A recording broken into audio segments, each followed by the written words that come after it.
Hi children, now let's do the homework questions.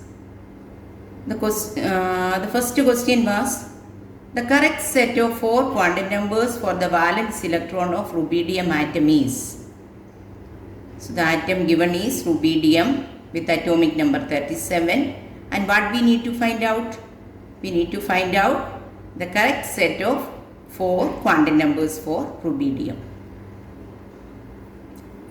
So rubidium atomic number 37 is given. So atomic number of rubidium 37. And there are two different ways in which we can find out this answer. First one is writing the electronic configuration and locating the valence electron and thereby finding out the set of quantum numbers. The second method is more easier than the first one. No need to write electronic configuration and all, because rubidium, you know that rubidium belongs to group 1 elements. If we can locate the position of rubidium in the periodic table, easily you can find out to which valence shell the electron, to which shell the last electron, that is the valence electron, enters. You know that rubidium is group 1 element. Group 1. So group 1 elements, the last electron, the valence electron, enters into S subshell, isn't it? So the valence electron is in S subshell since it is group 1 element. So what are the group 1 elements? Lithium, sodium, potassium, rubidium, cesium, francium and all. So lithium is in these are the group 1 elements, and lithium is second period because hydrogen and helium first period. Lithium second period, sodium third period, potassium fourth period, and rubidium is in which period, children? Fifth period.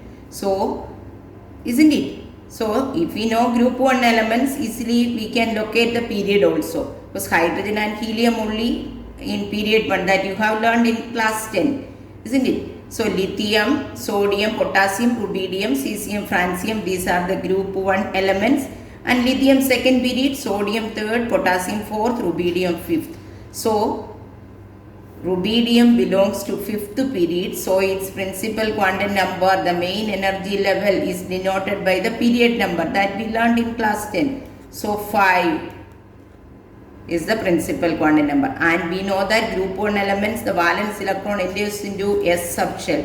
So here what is the last shell? The valence shell is 5s. So if we know the valence shell, easily we can write the last electron enters into 5s subshell. So principal quantum number N is 5, and if the last electron enters into S subshell, L will be, for S subshell, L is 0, then if L is 0, M will be, value of M will be, M is equal to 0, then S will be plus half, isn't it? This is one way of finding out. If you know this, you can follow this method if you know the exact location of that particular element in the periodic table. If you know the group number and period number, and since it is a group 1 element, all of you must be knowing the group 1 elements. Rubidium belongs to group 1, isn't it? The last electron enters to S subshell, and you can locate the period number also. So the principal quantum number is 5. So if we know that, we can easily write down other quantum numbers. This is one way. Another way, second method, is to write down the electronic configuration. So let us try that method also.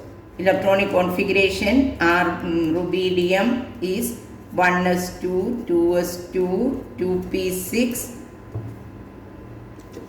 3s2, 3p6, 3d10, then 4s2, 4p6, 10, 18, 28, 28 plus 8, 36, then comes after 4p, the next electron enters to 5s, 1.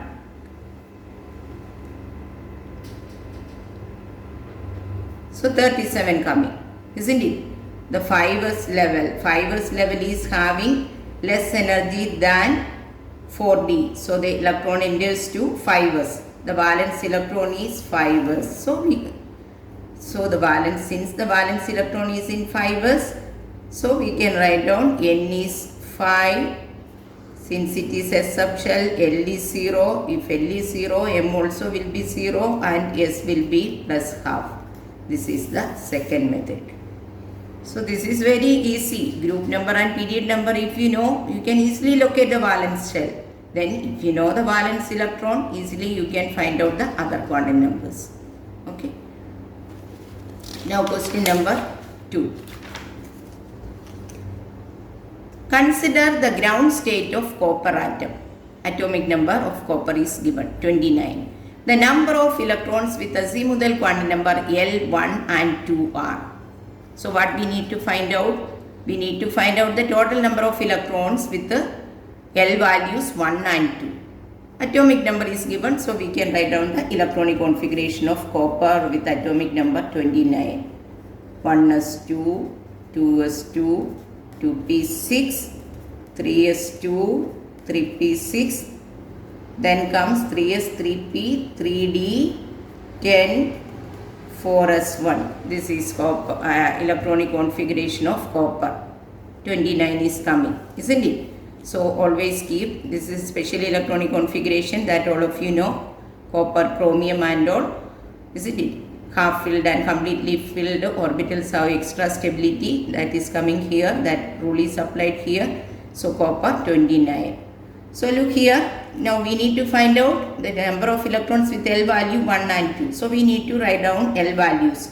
Since look here 1 is 2, n1, let us write n value also. N is 1, so since it is S subshell, L will be 0. Here n is equal to 2 and here also the electron is in S subshell, so L is 0. Here n is equal to 2 but P subshell, so L is equal to 1. Here 3s, so n3, then L will be equal to again 0 since it is S subshell. Then here n is 3 but it is P subshell, so L value will be 1. Here 3d, so n is 3 but L is equal to, for d subshell, L is 2. Here n is 4 but S is S subshell, so L value is here for each and every subshell. Now we can find out how many electrons are possible with L1. So locate all those L values having number 1, L1, these two. So here how many electrons with this particular L equals 1? 6 electrons. And here how many? 6. So total how many electrons are possible with L equals 1? 12 electrons are possible. Now locate what is the next part? L equals 2. So L equals 2, where is it coming? Here. L equals 2, 3d 10.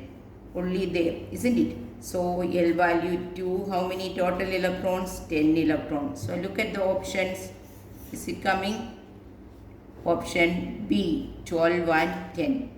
L value 1, 12 and L value 2, 10 electron. Hope you understood. So children, please like and subscribe. Thank you.